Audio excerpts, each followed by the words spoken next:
one of the sports medicine physicians here at Cook Children's. Today I'd like to talk to you a little bit about overuse injuries, which are injuries that occur typically related to some type of chronic or repetitive stress to a particular part of the body.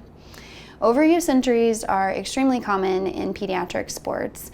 We see them very often in our practice, and in fact about 50% of sports injuries are thought to potentially be secondary to overuse. Pediatric skeletons are very susceptible to this type of injury, particularly because the growth plates in children are primarily made up of cartilage, which creates sort of a weak link in the bones of children.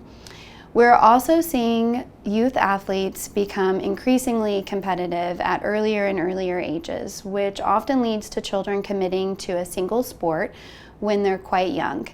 And this can sometimes lead to overtraining and subsequent injuries. Some of the more common risk factors that we see in our athletes for overuse injuries are early sports specialization, participating in one sport year-round, and participating with more than one team at the same time. The best treatment for most overuse injuries is rest, but this doesn't mean that the athletes can't do anything during that time frame.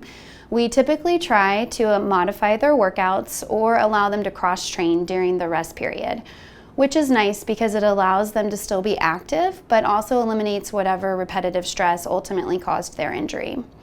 Prevention is also very important, and some of the more proactive things that you can do are to stretch regularly, go through a dynamic warm-up before workouts, hydrate well, and also be sure to get adequate rest.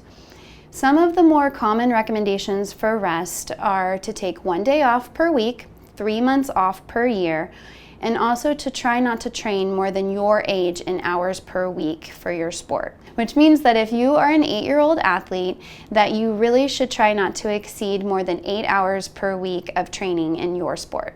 If you have any further questions about this topic, please be sure to visit your doctor or cookchildrens.org for more information.